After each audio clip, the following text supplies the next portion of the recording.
बदला वोट की चोट से लेंगे सभी सरपंच भाई मिलकर। और मेरे सभी सरपंच भाइयों से हाथ जोड़कर विनती है, भाइयों वो जो पंचकुला में इन्होंने अपने साथ लाठीचार्ज किया था वो भूल मत जाना। तोशाम की राजनीति में लगातार उलटफेर का मामला है। ऊपर नीचे जो कैंडिडेट है वो हो रहे हैं, लेकिन तोशाम के गोलागढ़ में जैसे हमने पहले बताया था कि सरपंच जो गोलागढ़ गांव के हैं वो कहीं ना कहीं बीजेपी के विरोध में एक बार फिर से गोलागढ़ के सरपंच संदीप जी हमें मिले हैं और जानेंगे कि क्या कुछ परिस्थितियां बदली हैं। संदीप जी क्या कहेंगे, तोशाम में क्या कुछ परिस्थितियां बदल रही हैं? सरपंच आपने पहले कहा था कि कांग्रेस के साथ जा रहे हैं, जो के त्यों हैं या फिर कुछ टूट के किरण के साथ भी गए हैं? नमस्कार जी। सरपंच सभी कांग्रेस के साथ में हैं जी, और सभी सरपंच भाई कांग्रेस के साथ तन मन धन से लगे हुए हैं। वो आपको पता है इसलिए लगे हुए हैं, जब पंचकुला आंदोलन हुआ उस समय बीजेपी वालों ने लठ मारे सरपंचों को। सरपंच तो अपने गांव विकास कार्य के लिए जो इन्होंने सारे विकास कार्य ख़त्म कर दिए, उनको लागू करवाने के लिए वहाँ गए थे, लेकिन उन्होंने वहाँ लठ मारे। उसका विरोध है जी पूरा। हम अपने लिए नहीं गए, हम गांव के विकास कार्य के लिए गए थे। भाई गांव वालों ने सरपंच बनाए वो इसलिए बनाए हैं गांव के विकास कार्य करें, लेकिन ये बीजेपी सरकार ने सारे विकास कार्यों में बाधा डाल दी जी। अच्छा, लोकसभा के चुनाव में आपके गांव गोलागढ़ से कांग्रेस के प्रत्याशी वहां पर जीत के निकले थे। हाँ जी। कितने वोटों से जीत के निकले थे? और अब जो बीजेपी की कैंडिडेट है श्रुति चौधरी, उनका क्या हाल होने वाला? वो ज्यादा से हार के निकलेंगे या फिर जीत के निकलेंगे? लोकसभा चुनाव में गोलागढ़ से कांग्रेस पार्टी के प्रत्याशी रावदान सिंह 184 वोटों से जीत कर निकले थे, और अब विधानसभा चुनाव में कांग्रेस पार्टी प्रत्याशी अनिरुद्ध चौधरी 300 प्लस वोटों से जीत कर निकलेंगे गोलागढ़ गांव से जी। आपके साथ भी किरण चौधरी की बातचीत तो होती होंगी, सरपंच हैं आप, बुलाते तो होंगे कि आप हमारी साइड आओ, तो क्या कहते हैं आप उनको? नहीं जी, हमारे को बीजेपी सरकार से पूरा विरोध है जी। हम बीजेपी के समर्थन में नहीं जाएंगे सभी सरपंच, हम कांग्रेस के लिए जाएंगे। विकास कार्य में हमारी बाधा डाली है, उसका हमारे पूरा रोष है जी। अच्छा, जब विकास कार्य नहीं होते हैं तो गांव के लोग हैं वो सरपंच का कुर्ता पकड़ के कहते हैं कि ये काम क्यों नहीं हुआ। अब क्या हालात है 2 साल में, क्या कुछ विकास कार्य हो पाए बीजेपी सरकार में? 2 साल के दौरान कोई विकास कार्य नहीं हो पाए, सभी बाधा डाली है बीजेपी सरकार ने।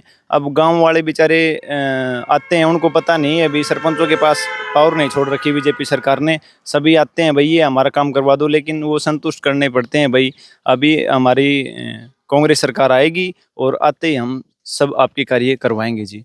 वो इसीलिए गांव राम सरपंच चुनते हैं कि भाई गांव में विकास कार्य हों। विकास कार्य में सरकार बाधा डाल रही है। हम पंचकुला गए ना, जो हरियाणा सरपंच एसोसिएशन की 25 सदस्य की कमेटी है उसमें हूँ मैं। तो हमने पूर्व मुख्यमंत्री मनोहर लाल जी से भी बहुत ज़्यादा रिक्वेस्ट की थी, बहुत गिड़गिड़ाए थे। हम हमारे लिए नहीं आए हैं, गांव के लिए आए हैं। गांव के विकास कार्य के लिए आप पंचायत के अधिकार लागू करो, लेकिन उन्होंने कोई भी अधिकार लागू नहीं किए। फिर बाद में हम हुड्डा साहब से मिले। हुड्डा साहब ने हमारे को पूरा आश्वासन दिया कि कांग्रेस सरकार बनते ही आपके सारे अधिकार लागू किए जाएंगे और सबसे पहले गांव के विकास कार्य की शुरुआत होगी सरकार बनते ही। क्या लगता है, बीजेपी ने लॉलीपॉप तो बहुत सारे दिए सरपंचों को, उसके बाद मनाने में असमर्थ रही बीजेपी? बीजेपी सरकार ने, आप देखो नई पंचायत बनी है, कोई भी एक गांव बताओ जिसमें विकास कार्य हुए हों। पूरे हरियाणा के आप कहीं पर भी देख लो, भाई एक गांव दिखा दो भाई हमने विकास कार्य करवाए।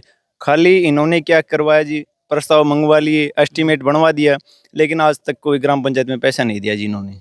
तो जो लठ लगे थे सरपंचों को, तो उस चोट का बदला वोट से देने की हाँ, तैयारी है? वो बदला वोट की चोट से लेंगे सभी सरपंच भाई मिलकर। और मेरे सभी सरपंच भाइयों से हाथ जोड़कर विनती है, भाइयों वो जो पंचकुला में इन्होंने अपने साथ लाठीचार्ज किया था वो भूल मत जाना। हमारी बेटियों के साथ इन्होंने कितना अन्याय किया था और किसानों के साथ कितना अन्याय किया था। अब आप एक बार पीछे का किसान आंदोलन का देखो, किसानों के आगे इन्होंने कीले गाड़ कर उनको आगे रोक दिया जी।